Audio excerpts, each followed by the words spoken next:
Good evening. This is Mae Brussell. This is broadcast 561. It's September the 6th, 1982. This is station KAZU in Pacific Grove, California. If we have a little problem with the production board here, it's because a holiday is taking place and there's some problems working the controls, but forgive us and everything will be okay. I want to continue for the first part of this broadcast for a few minutes on the subject, my favorite subject, Kramer versus Kramer. Many of you know that I'm pursuing this Mr. Fritz Kramer, who's worked in the Pentagon and retired recently for 30 years, and Adolf Hitler's Fritz Kramer, who was Hitler's chief of staff, who was taken prisoner at the Malmedy trials. He was prisoner number 33 at the Dachau trials. We have our Pentagon Fritz Kramer and our Hitler Fritz Kramer, and I'm trying to see if they're one and the same, and if the Pentagon has been run by the same person since World War II. The decision made as early as 1943 to hand our government over to Hitler's chief of staff. That project is a continuous project, and I work on it as much as I can and collect books on the subject. And along those lines, I mentioned several weeks ago on this program, and this pertains to that subject, a book called The Circle by Steve Sagan that just came out. I don't even have the book yet. I have book reviews of it, and it seemed that this gentleman who wrote the book, The Formula, is very much aware of the way the world is run and the way it is manipulated through military people, through narcotics traffic, through assassinations. And I refer to that book, and as soon as I can, I'll obtain the book. Now, the author was on KGO answering questions on a talk show just several weeks ago, and a listener to World Watchers taped it for me and sent it to me, and I transcribed the tape. And it was very important. It was about the Korean CIA, and I'm using direct quotations of the author, Steve Sagan, with Owen Spann. He said the KCIA was formed by our CIA, and he referred to Mr. Tongson Park, a graduate of Oxford and Cambridge, who went to Washington, D.C., and under the guise of rice growing, set up the intelligence apparatus in Korea. And he talked about Reverend Moon and his influence on the youth, the minds of our country, and how all of his power was swept under the rug at the time of the investigation of Koreagate, again by Leon Jaworski, who worked at Nuremberg as an attorney and for the Warren Commission and the Senate Select Committee in the Koreagate. Mr. Jaworski has a really feeble broom that seems to sweep things under the rug that shouldn't be there and then quits the job, but he's been with the CIA continuously, so that's another story. But Mr. Sagan said something which on the air, which is the essence of why I do my research and what the research is about. And in addition to the book review, I just want to share those sentences in a minute and then get into the Kramer versus Kramer part of this. He said there is a small group running this country, and a picture emerges, a frightening picture of unelected group of people in Washington behind alphabet soup of letters under the guise of national security that collect, interpret, and feed information to the elected officials to act upon. We don't vote for the men or women. We don't know what their prejudices are. We don't know what their credentials are. They're civil servants. We've graduated about 300,000 of these operatives. They leave public service and go into private industry, and every major corporation is employing them. They're wiretap experts. They're assassins. And he said that it's a grave threat for all of us to have these people operating and influencing those people that we have elected. And then he said we have spies. In addition to the spies among us, we have the killing team dealing with the underworld. And he went in at length about the assassinations. He talked on the air. He said William Colby, who was CIA director, said at his congressional hearings that political assassinations must be kept from the president. They're secret.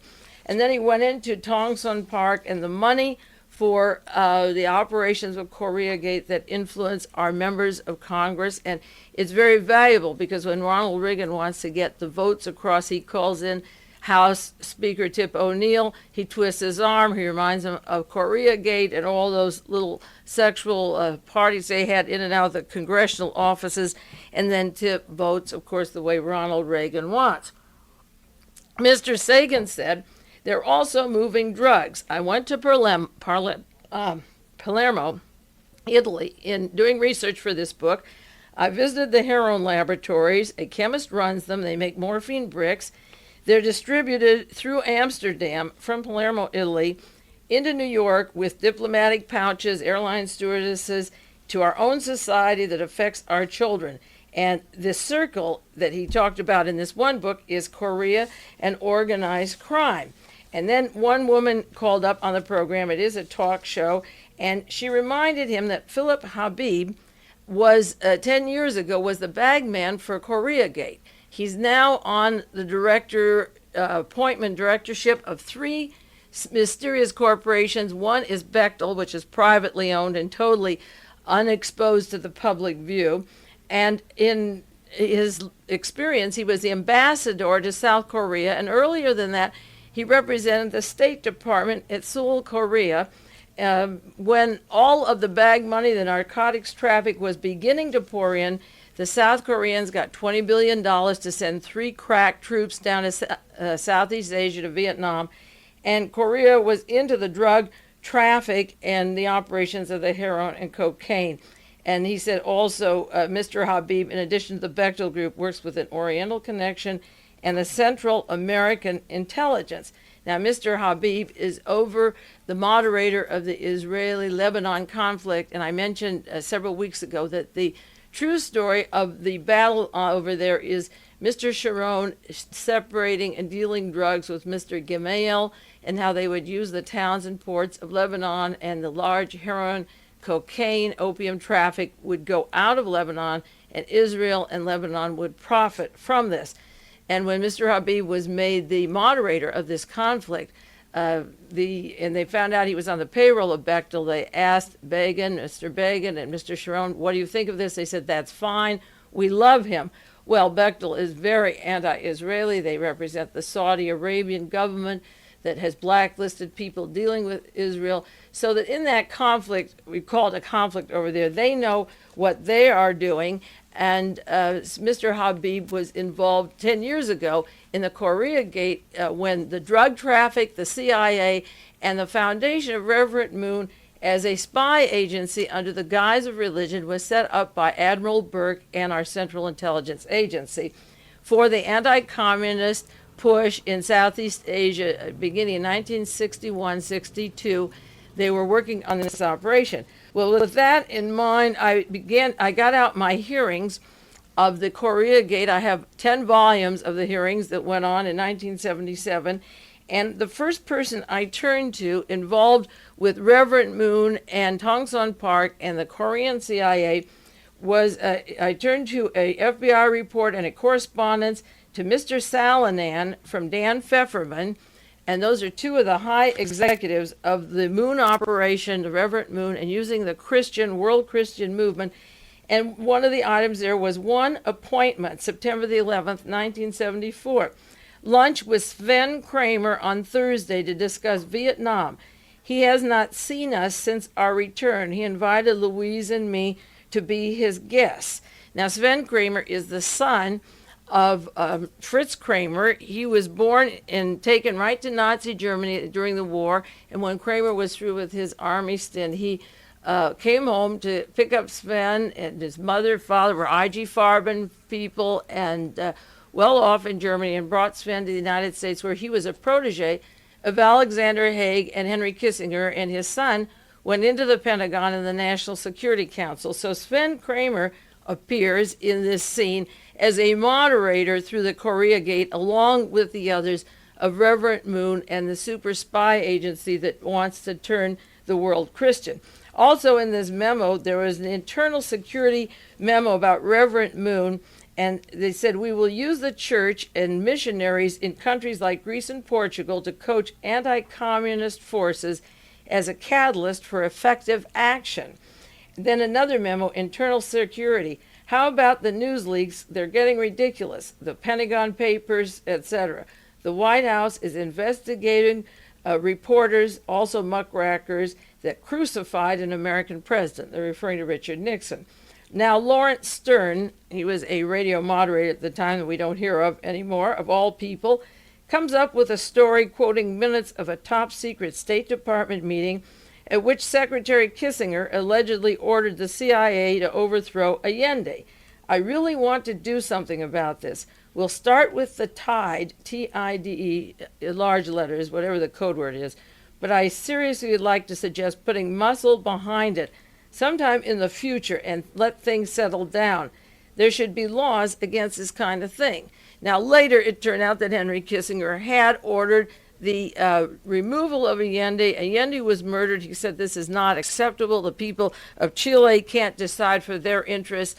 I'm paraphrasing what he said, what kind of government they want. So he did, in fact, order the murder of Allende.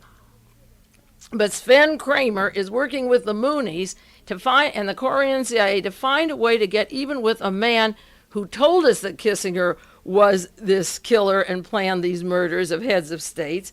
And the point is that they didn't say we'll have to find a way to get a law against this kind of thing, meaning killing heads of states and overthrowing their governments. He said we will later do something to this person for exposing the leak. So Sven Kramer, the protege of Henry Kissinger in Hague, the son of Mr. Fritz Kramer in the Pentagon, continues his daddy's work. He's still in official positions there, and I think that is very interesting.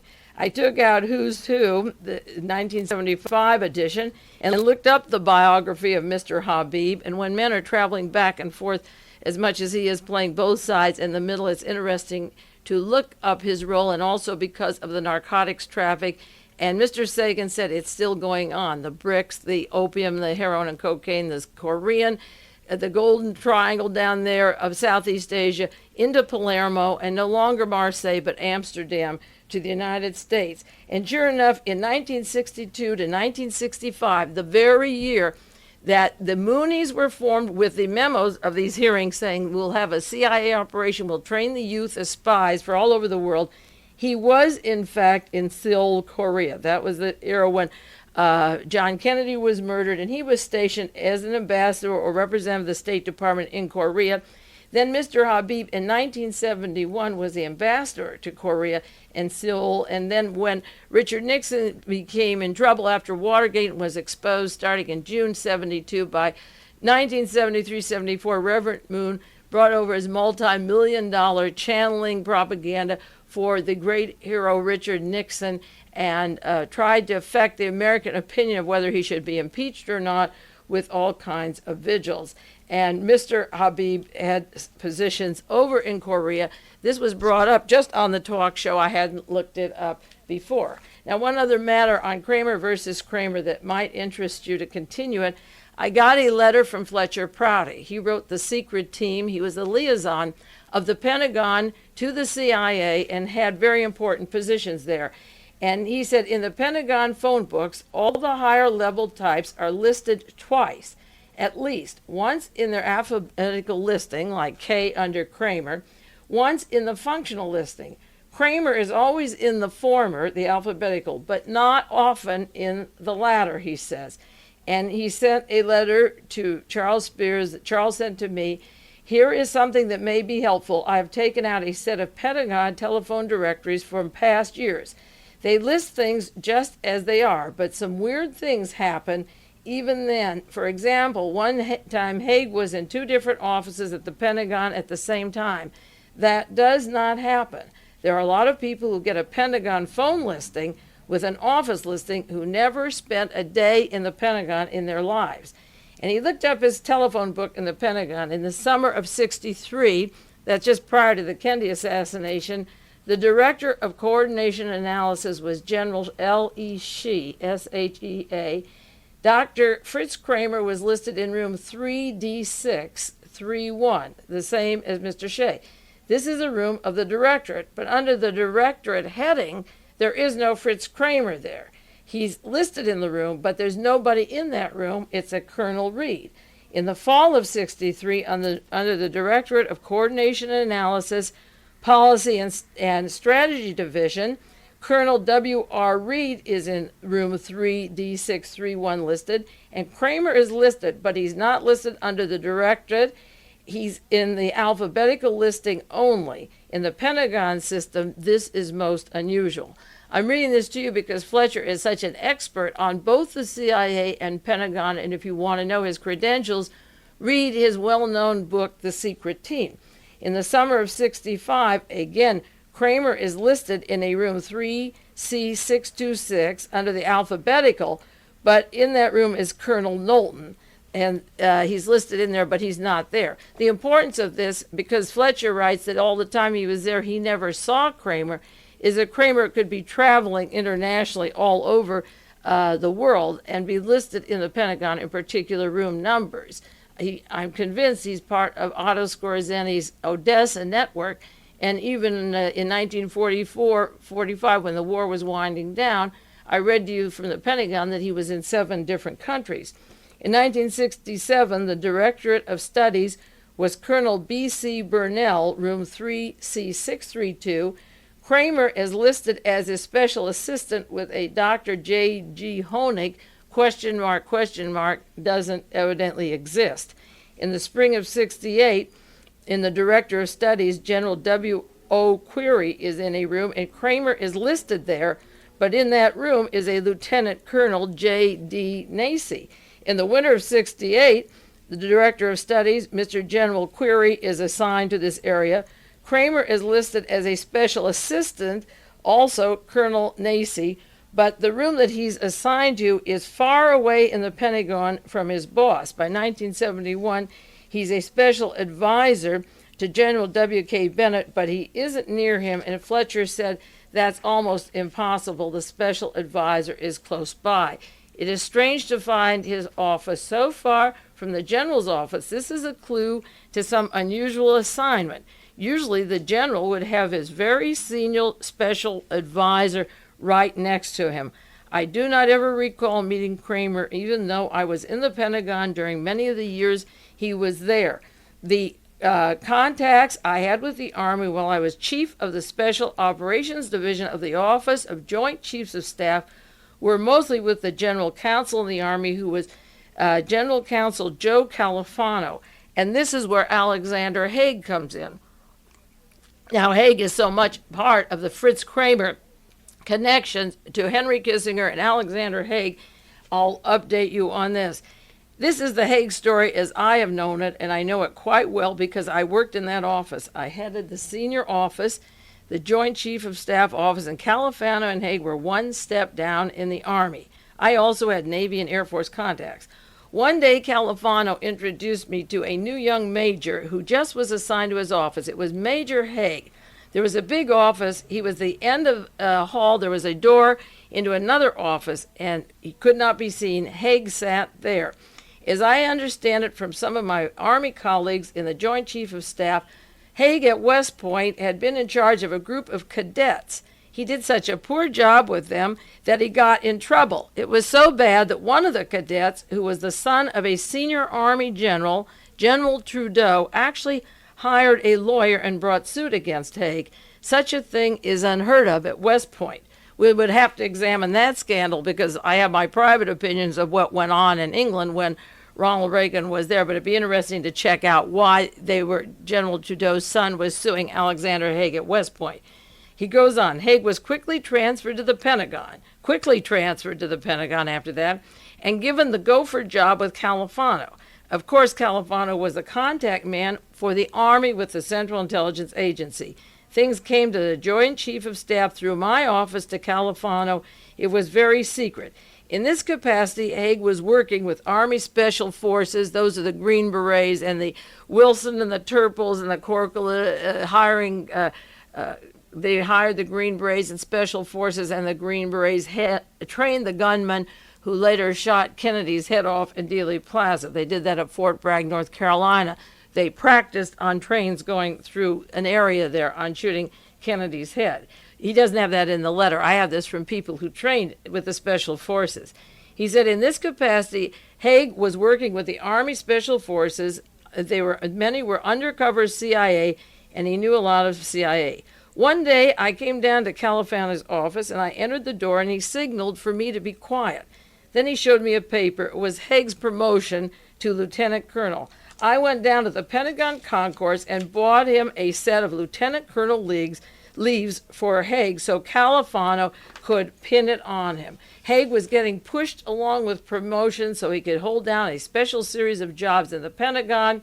As Califano moved up to the office of Secretary of Defense, he was special assistant to Robert McNamara. He brought Haig along and then added Alex Butterfield, who I mentioned on the anniversary of Watergate, was brought up from Australia to work with Haig to help bug Richard Nixon's office and give him that slippery pass out of office with those tapes. He doesn't have this in the letter. I had Butterfield and Haig connections. They worked together until JFK was murdered. Then Califano went to the White House and he brought his two best gophers, Haig and Butterfield. If you don't know the expression, you send them go for this and go for that. That's used in Hollywood and a lot of other places, military and so forth. You see, it was a perfect setup for the CIA. Here was a man with a fine job, Califano. He made it possible for Haig and Butterfield to get all kinds of magic for him. Califano thought they were great. This enhanced Califano's status with Lyndon Johnson. Kennedy was dead then, and behind the scenes, and CIA, Haig and Butterfield looked like genius types. Then Nixon came in, and it was easy for the CIA to suggest that Henry Kissinger have these two guys, they're just what he needed. And the protege of Haig, of Fritz Kramer, who owes his career to Fritz Kramer, just as does Kissinger, they were into place. And he said they worked their way into the White House and with the Secret Service, and Haig and Butterfield fooled around with the Secret Service. So that is a letter from Fletcher Prouty on Fritz Kramer's protege, Alexander Haig, how he moved up, and also the mysterious offices of Fritz Kramer. So it's hard to pin him down even to the Pentagon. He's very elusive. Now, we'll leave Kramer versus Kramer and go on to some other subjects because I have a lot of material here. There is an all-out war on mafia in Italy, the San Francisco Chronicle and New York Times had today. A official from Palermo, the same city where Korea sends their heroin and their cocaine and their morphine to be, the blocks to be processed. The chief investigator in Palermo, General Carlo Alberto Della Chiesa, and his wife, he's the regional governor of Palermo, Italy, were gunned down this week. I know it has to do with Roberto Calvi and the scandals of Banco Ambrosione and the link of the Vatican to the heroin cocaine trade and the banks collapsing. There have been 100 murders in Palermo since 1982, and now this chief investigator was going into the mafia and the terrorists, and of course they're the same. As a matter of fact, the Red Brigades just joined the Amorta, the mafia syndicate.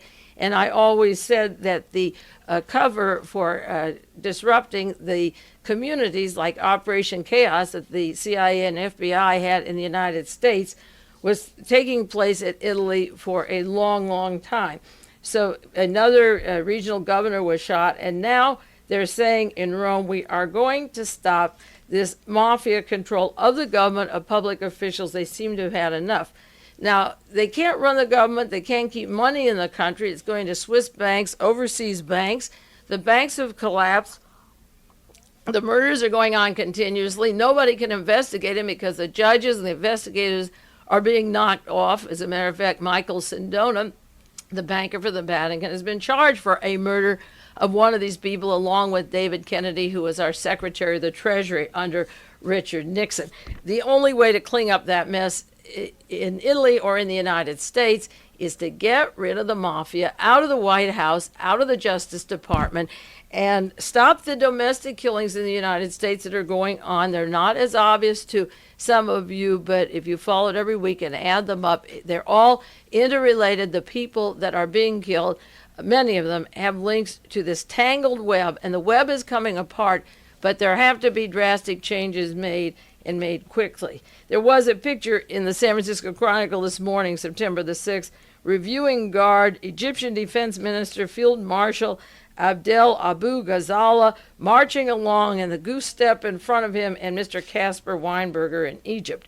If you remember 1 year ago, it was October 20th, 1981, I did a tape that was broadcast 5:15 about Abu Ghazala, the Egyptian Defense Minister. He's the one that sat on the left of Sadat. Mubarak sat on the right. Sadat got 28 bullets. These guys are still goose-stepping, and the day before Sadat was murdered, 48 hours before, Mubarak was having lunch at the home of George Bush in Washington, D.C. Now Caspar Weinberger is over there working with these men who did their boss in and making provisions for the future of Egypt as some of these scandals begin to collapse. He's traveling around the Middle East, and I do mean they're scandals. I'll take about 2 minutes to update the Steve Roper Mike Nomad comic strip. Some of you may wonder why this particular thing interests me. I mentioned it several weeks ago because they've had pictures of the Battle of the Bulge and a man that was killed on a film set that seemed identical to the Vic Morrow setting for the Twilight Zone movie that was being made. And several weeks ago, August the 16th, I mentioned the comic strip and referring to an actor who was playing a Nazi war criminal who actually was a war criminal. And so he was killed on the set, and the man who killed him, his father in the comic strip, had lost and been killed by this man at the Battle of the Bulge. And a man named McCord was involved, and I mentioned James McCord of Watergate fame and his background with military intelligence. Well, this week there were 2 articles in the LA Times and the Los Angeles Examiner, going back to the comic strips of the last week, but this is the serious article, was the charge switched on the Twilight set. The technicians saying that the wrong shell exploded when they were making the movie and Vic Morrow was killed, the man with the Zurich bank accounts, the overseas banks. That was kind of a clue to what was going on before I was reading the comics, and somebody told me to check this out. There was a bomb that was supposed to go off. It was a 12-inch circular mortar bomb in a hut, which would be thrown up just as the helicopter went off, and somebody switched it with a 24-inch square-based mortar bomb that caused the accident. And they're investigating in Los Angeles because the technicians say the wrong shell exploded, and they don't know who set it. If a smaller one was there, somebody came and put a larger one, and they're investigating who it was who transferred the size of the bomb that caused the helicopter to fall on this particular actor. August the 18th, 1982, the LA Times and the LA Herald and Examiner, who changed the shells that a bigger shell caused the actor's death. So the funny papers, the comic strips, have been running a series, and one of the references to this particular scene in Steve Roper, the continuation, is a man points to the fellow who set the bomb off to avenge his father's death. He says, just who pointed you, some kind Lord High Executioner, which was a term, it's a common term from Gilbert and Sullivan and also the Zodiac Killer. But then another police official comes in and says, we know, we have eyewitnesses, his assistant saw him plant the charge. Now, a charge was planted and changed. Then the comic book goes into the fact they moved to Denver, Colorado, which is where James McCord currently lives.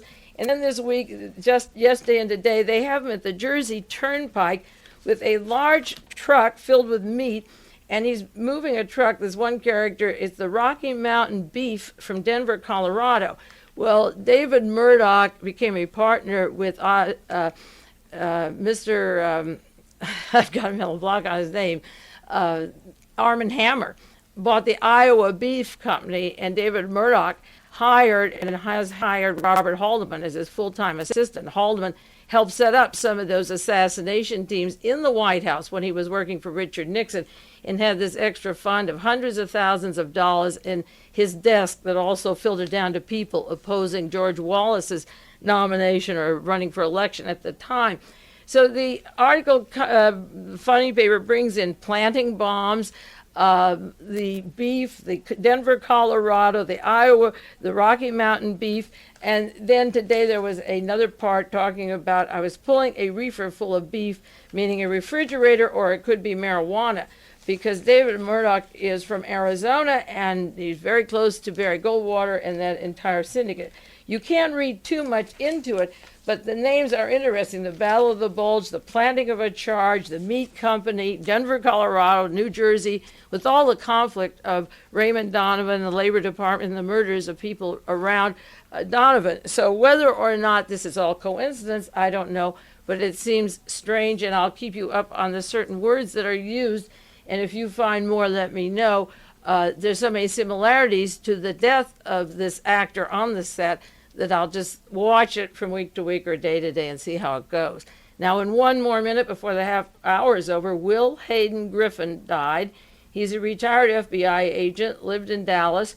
Will Hayden Griffin, a retired agent, was actively involved in investigating the assassination of President John Kennedy. He was 68. It didn't say what he died of or how, but again, another primary witness, a party of the cover-up of J. Edgar Hoover, William Sullivan, who then himself was murdered when the House Select Committee was going into the investigation of Kennedy's murder. Another primary witness who covered it all up is dead. There's just a brief mention that he died and that he was part of the investigation. They should change the word to part of the cover-up. We'll take a break now for 1 minute. We're just about a half a second from it, and we'll get back on the second half of this program.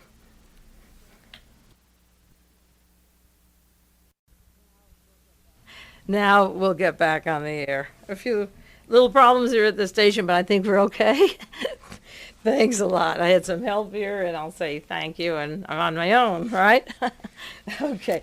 There are new books coming out every week, and I can't keep up with all of them or afford to buy a lot of them, but I want to mention several just now in passing in case you want to get them or get them from the library. A World Watcher subscriber sent me a book on Mel Weinberg, a fabulous book called The Sting Man. It's a paperback. You can get it. It's about the CIA and the government agent and the Red Brigades in Italy and setting up terrorists. And it's just a fascinating book of our era. Be sure and look for it. As I say, it's just a paperback. There's a review of a new book, The End of the World by Otto Friedrich. And this is a subject of crises that come in the world, things that people are afraid about, afraid of happening. And it talks about 7 of the major crises in the world. But the reviewer says, and the author says, perhaps the saddest chapter in this book in human history deals with the Inquisition and Crusades. And that's what I'm going to spend the next half hour on, is the Inquisition and the Crusades, because that's where we're going. And he said, it's painful to think that evil deeds can be perpetuated in the name of a heavenly vision. Pope Innocent III seemingly came not to bring peace but a sword. He launched the Fourth Crusade against Muslims and ruthlessly purged the heretics in massacres during the Inquisition. Again, the conditions of setting up a government in Lebanon was that they have a Catholic leader. So Gemayel and the family are Catholic, and Mr. Habib, incidentally, is Catholic. And this review says they waged a mad campaign to root out the sons of perdition. And the sad part is that the people under the name of religion allowed the Crusades and the Inquisition to take place. And that was one of the calamities, one of the 7 calamities of the world organized by the church. Another referred to a bubonic plague that killed 25 million people in Europe. And in the book, he mentions how in seeing Ronald Reagan when he was interviewed at his ranch nearby in Santa Barbara, there were some animals that had a bubonic, they thought could spread bubonic plague. And they asked Ronald Reagan about it, and he dodged the reporters with questions, and he responded, this is a direct quotation, Nancy was having a fine time. So the book review says it's kind of cruel to end with Nancy having a fine time, but the point is you can't rely on your elected officials or your manipulated candidates to look out for you. They take it flippantly, they take it funny, but the point is that the struggle going on with Banco Ambrosiano, with the Vatican, is a direct intent to bring you, and I've mentioned this before publicly, when I speak, back to the Inquisition in the Middle Ages with the belief that you don't have the right to decide for yourself. Another book, The Silver Baron, it's about Bunker Hunt, the Bilderbergers, the Trilateral Puppets, spectacular profits made at our expense. This book is limited, $12 a copy. If you get it now, it'll be $20, $24.95 later. And if you want the sheet that accompanies this broadcast, or if you have a pencil, Box 39820, Phoenix, Arizona, 85069, or call me, or I'll give you the bibliography of this program. You can get it now for $12.95. It'll be $24.95.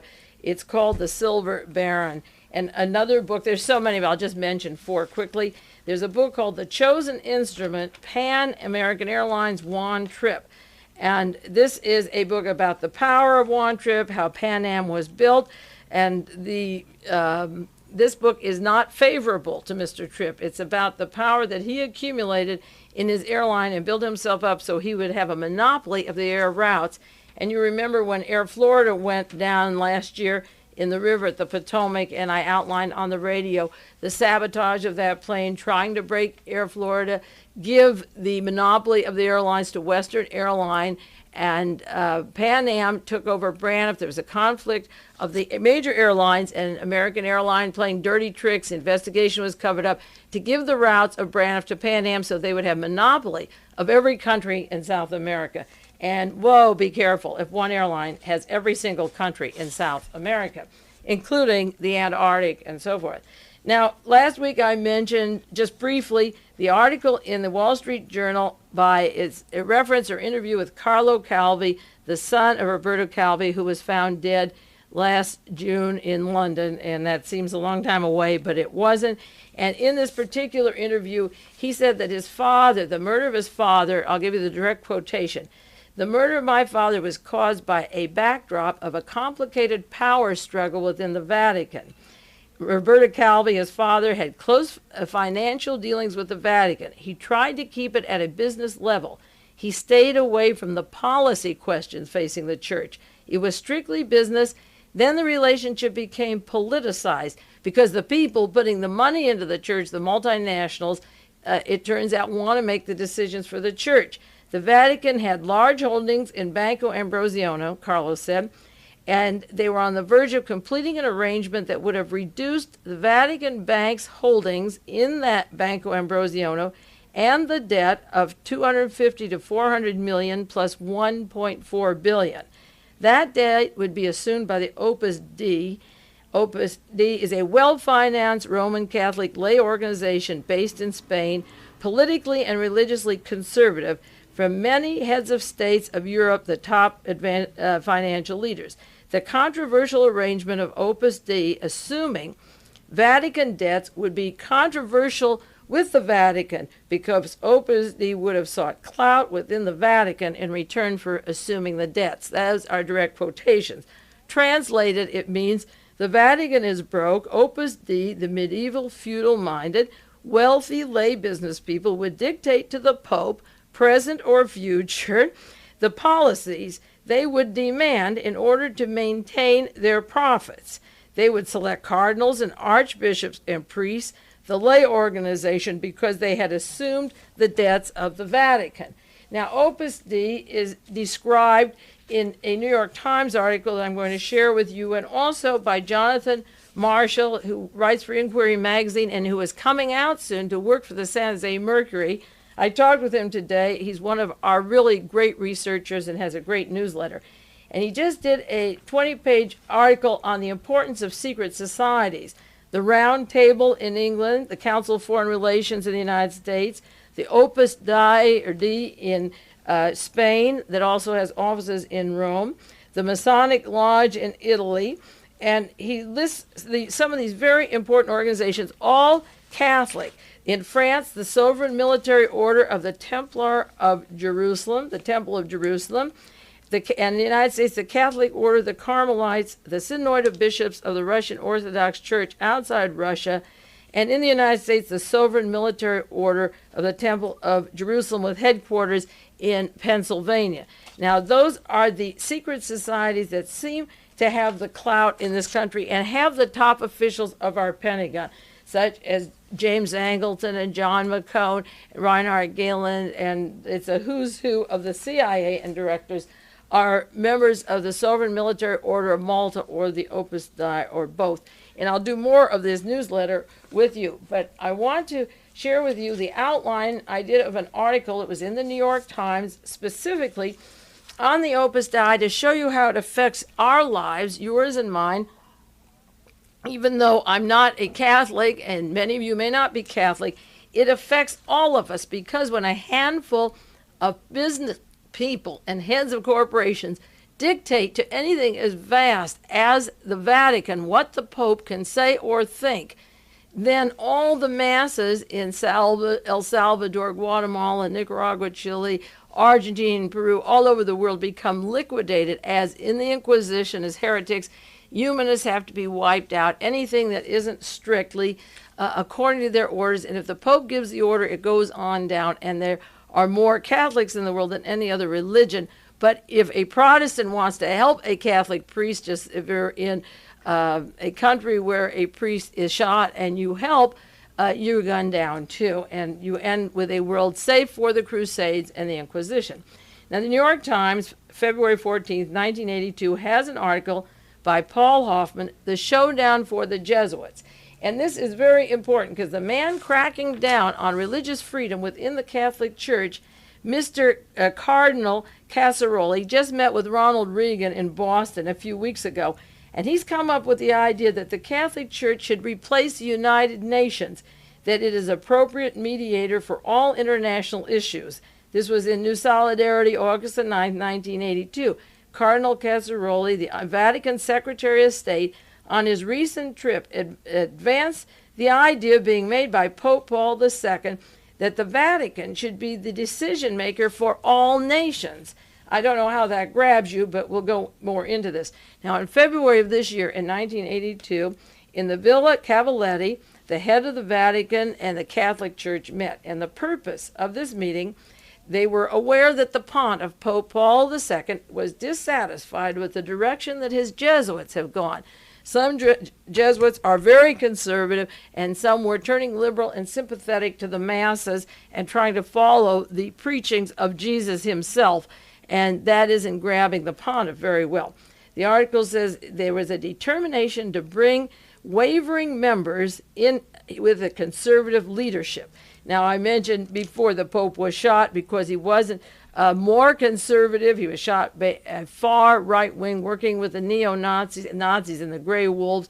And money had been drained out of this country, out of Italy and the Vatican, billions of dollars of debts, dummy fronts, and now this group wants to control the Pope, and the Pope wants to control the people through a more conservative group than the Jesuits. So the purpose was, it's called Showdown for the Jesuits. And Paul Hoffman said many Jesuits feel that their influence is threatened by certain areas by the Sacerdotal Society of the Holy Cross. Now, the conflict is between the Society of the Holy Cross, which is the Jesuits, and the Sacerdotal Society of the Holy Cross, which is the Opus Dei, translated means God's work. The fast-growing, highly conservative lay organization known to have special favor with the Pope. Now, this Pope, I've said before, worked at Auschwitz. He worked for I.G. Farben. He came to be the protege of Montini, Pope Paul VI, and he has a lot of clout, and he favors the Opus Dei, who is close to them long before he became this Pope. There is a battle, I'm reading from this article, outlined it for you. There's a battle between the Jesuits, which they refer to as the Company, and between their Society of the Holy Cross and the Opus Dei, the Sacerdotal Society of the Holy Cross.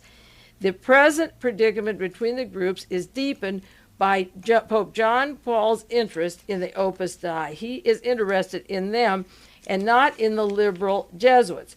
This organization was formed in 1928 by Reverend Father Jose Maria Escriva de Balaguer in Madrid, Spain.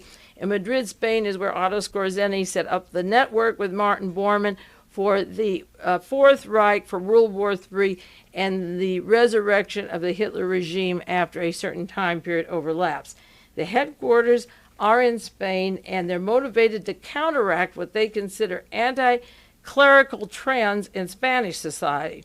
When the Russian Revolution took place, the Vatican and the heads of states and the monarchies were worried about their position, and they formed this organization that would give muscle to the Vatican to order people to shape up. If they wanted to belong to labor unions or be socialists, the Vatican would order them to stay in line with what the Vatican desires. 1 year after they were formed, they were formed in 1928. In 1929, Benito Mussolini gave $83 million to the Vatican in order to make sure that they didn't interfere with the edicts of the business people and that they proceeded with what you know later was history of World War II and fascism. The Holy See, the Institute for Religious Work, used this money for real estate and investments, and that's where it got into the hands of Michael Sindona and Roberto Calvi, the $89 million. Now, the reason for the enmity today between the Jesuits and the other group is that prominent Jesuits now are thinking for themselves, according to the New York Times. They are the avant-garde of Roman Catholic thinking versus the Opus Dei, which represents bedrock orthodoxy. So the struggle, the antagonism is going on since the 50s or 60s, and all the heads of the Spanish government and cabinet members, 10 out of 19, are members of the Opus Dei when Franco was there, and they are advisors to Juan Carlos and the throne at the present time, advising them on what to do. In October 1981, an event took place to the disquiet of the church, according to this article by Paul Hoffman. Mr. Casaroli, that's the fellow who wants to replace the United Nations with the Vatican being the moderator of what goes on. He's the Secretary of State to the Pope. He called a meeting which took place the following February that I'm referring to. And he took Reverend Pedro de Arupe Gondra, you may not remember that name, but he's the head of the Jesuit Society, and they called him and they said, for the first time in 442 years, we're taking the power away from the Jesuits to make decisions, that we're going to put a czar, a commissar, over the Jesuits. Now, many people are afraid of the Catholic Jesuits, that they are far right-wing and part of conspiracies, etc. But the Opus Dei, the lay people said, even though you take a vow to obey the Pope, a letter was delivered by Mr. Casaroli to the head of the Jesuits. He's 74 years old and the second most powerful figure in Roman Catholicism, not as a lay person, but under the Pope. Incidentally, he's called the Black Pope, and he dresses in a black cassock of his order, and he has to wear black, and the Pope wears white. It's a segregated religion. The second man wears black, and the boss wears white. And John Paul sent a letter to the Jesuit order and the head of this order, Father Arupe, and said he was going to be removed so that the Opus Dei, the lay people, the bankers, the royalty that have been deposed, the multinationals, the dope dealers, the mobsters, the heroin traffickers who've accumulated large amounts of millions and billions through the world, sifting that money, the Gambino family, the Genoveses with the Vatican Bank. These people would dictate to the Pope, and the Pope would dictate to the Jesuit, and no longer could the Jesuits have their own opinions. Now, in the 452-year history, as I said, of this elite order, nothing like this has ever happened. They're afraid of some left-wing Jesuits. Some are conservative. In the United States, there's 5,757 of them. The Jesuits, for 4 centuries, the Society of Jesus, were always trusted to the Pope. They never went out on their own anyway. So the question was, why does the Opus Dei get afraid of them now? Because they're breaking with this very conservative Pope who would get us into World War III, who's turning his back on this killing of priests in South America, Central America, the prosecution of people. Well, no courts or prosecutions. They're simply carted away, the thousands of missing people, and gunning down those who are speaking up against the few people that want to control the lands or the businesses in these countries. Now, poor Mr. Aropi, the head of the Jesuits, he had a brain hemorrhage this last year after this happened. They're trying to take his power away anyway, and it's a wonder that maybe he should have died and maybe he can't make decisions. But just at the time that all this was going on, he had a brain hemorrhage. It's enough to give you one. Now, the article says it was startling that they sent a letter to him because he's been loyal to the pontiff. They've had a special vow of obedience to the church. And the edict that Pope Paul set down, and this was Montini, later Pope Paul VI, Montini, in 1973, he was directing to Father Arupe to express his desire to demand that the Jesuits remain loyal to the papacy. That was Pope Paul VI, and John Paul II was his protege. Now, at this time in 1973, when Montini was ordering this, was just the time when Paul Marcinkus, according to the Wall Street Journal of August the 11th, 1982, was allowing counterfeit stocks from Coca-Cola, Pan American, Chrysler, American Telephone and Telegraph to be made counterfeit to the benefit of the Vatican. There was $950 million of U.S. stocks that were being counterfeited, and Paul Marcinkus, under investigation now, the treasurer of the Vatican, wanted $150 million kickback. This is the Wall Street Journal. There'll be a new book coming out about this, but the point is this: why should any person, or the Catholics, the average person who's well-meaning and religious in the real religious sense, take orders from these people who are assassinating, who are wanted on murder charges, who are murdering the witnesses, who are dealing with the crime syndicate families, who are counterfeiting stock, who have dummy fronts, offshore banking in Nassau, Panama, Luxembourg, Liechtenstein, Peru, you name it? Why should a lay organization literally dominate the entire Vatican? Well, there's a parallel in this country. It's the National Security Council that gives orders to the president and the Congress so that the elected and the judicial and the executive don't even exist. Our officials take orders. It's not the Opus Dei, it's the National Security Council and the Pentagon. In the Vatican, it would be the Opus Dei, which is the same business multinationals that run our country. As I say, the same assassins, the same dope dealers. Now, the Jesuits was founded 400 years ago to defend the Catholic Church, he describes in this order, and a demand from the reigning pontiff that they agree with the Pope has a special irony because they were always loyal. Now, members of our CIA that are part of the Vatican super secret sovereign military order of Malta that I've done several broadcasts on include Vernon Walters, our roving ambassador for fascism in many major countries, and a special envoy for Morocco at the present time. J. Peter Grace with his partner Otto Ambrose, who designed the Zyklon B for Auschwitz extermination. General Alexander Haig, William Clark, our national security advisor, James Angleton of the CIA, Robert Albanap from down the Bahamas area, who was the man that kept fixing Richard Nixon up when he needed support for what he was doing. William Buckley, written up very nicely by Don Freed in his book on the murder on Embassy Row, and James Buckley. John McCone, who was from Bechtel McCone, who became head of the Atomic Energy Commission. These are all Opus Dei, Sovereign Military Order of Malta, hierarchy from the multinational corporations. Baron Hilton from the Hilton Hotel, Reinhard Gehlen, who set up our CIA, who was Hitler's chief of intelligence, Nicholas Brady from Dillon Reed, who took over the seat of Senator Williams at the time of the Abscam story. There's a who's who, Caspar Weinberger. All of these men are part of this secret society organization that is pushing even the Jesuits to move over and take orders from us. Angleton, Ablanap, Richard Allen, Mr. Bellinger that had set up the Bilderberg Society. It's a who's who, the Peter Flanagan of the White House.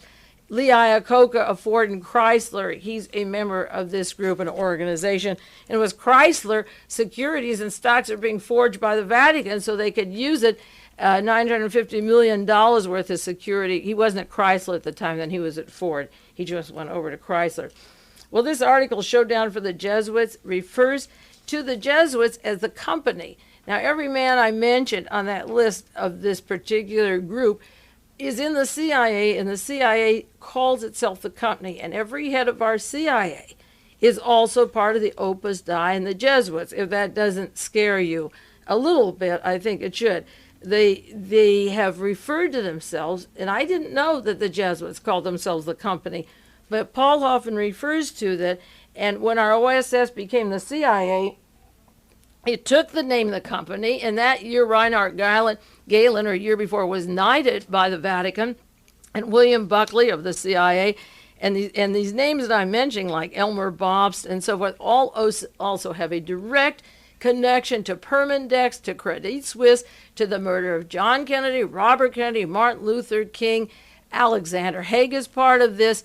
They all are a close-knit group that seems to be centered into the Vatican, the Order of Malta, the secret order, the Sovereign Military Order of Malta, and the Opus Dei. So that the last fragments of any liberal opinion of members of our establishment, whether a member of Congress was forced to resign because of the Pope, because he wanted Richard Nixon. He was part of the impeachment proceedings.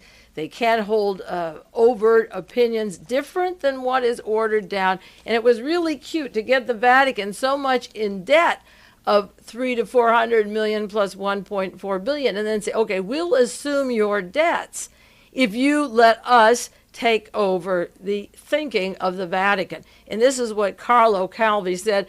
It was in the Wall Street Journal why his father was murdered, because he could invest money for the Vatican, but he couldn't get into the politics of the Vatican. And the way you raise money for churches is by the business people.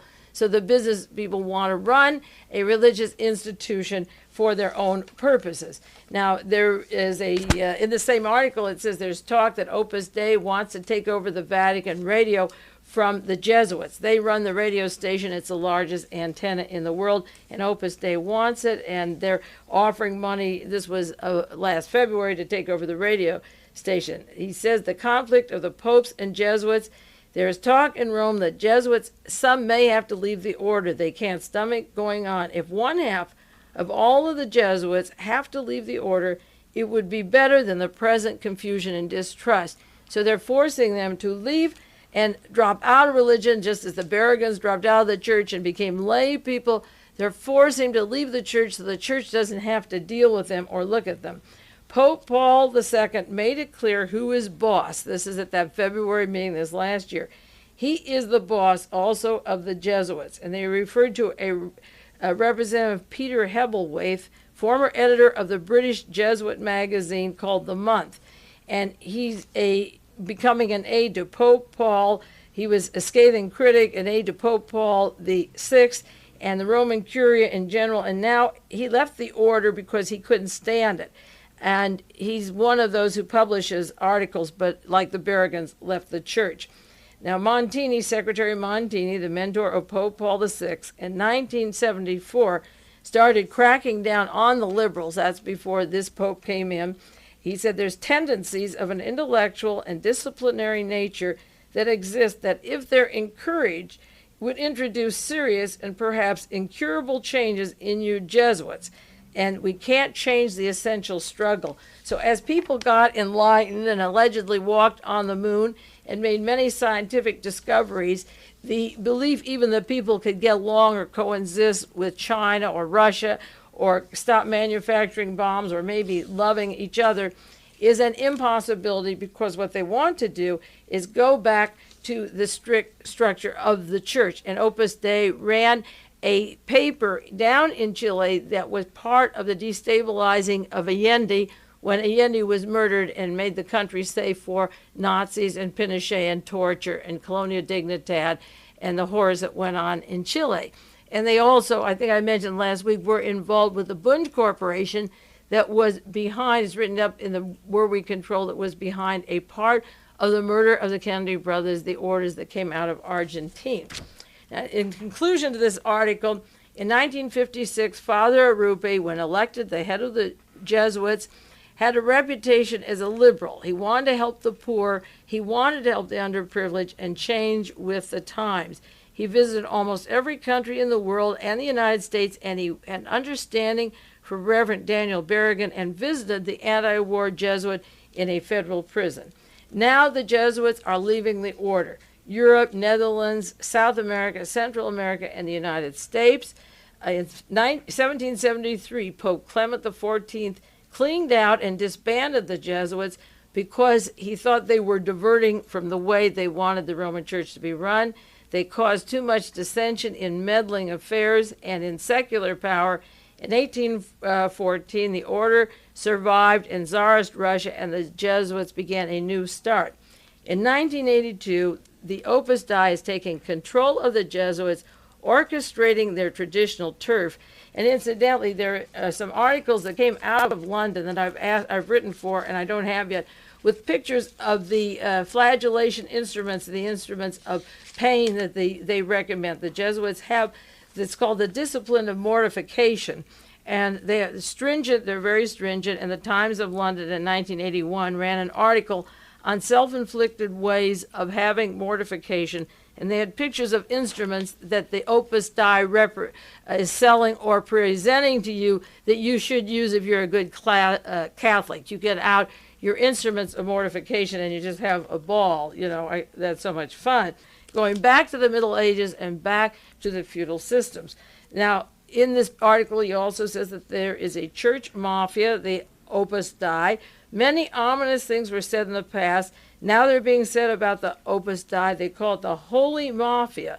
There's intrigue, there's infiltration, there's plots. Well, as I say, Mr. Marcinkus has 10 dummy fronts down in Panama. He won't tell where the money went, who used it, and there was an article in the Wall Street Journal suggesting that they filtered money to Solidarity to cause an upsurge in revolution and a provocation in Poland, and they had other suggestions of where the money went, and I'll do more on it next week.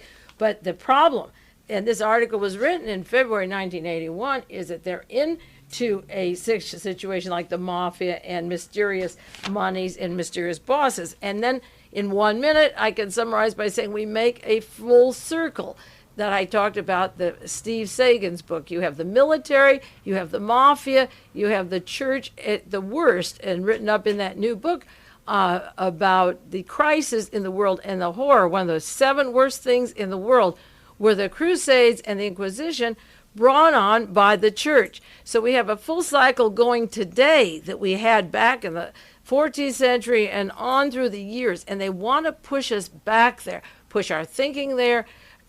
Jew, Gentile, Catholic. This isn't an anti-Catholic commentary. This was from the New York Times, and it was for all of you to see and read, and for everyone in this country or in this world. Well, we've covered a lot in this hour. I'll be back with you next week, and keep reading and sending me books and articles and buy them for yourself and keep up with what's going on. In the meantime, this is Mae Brussell, and this is KAZU in Pacific Grove in California.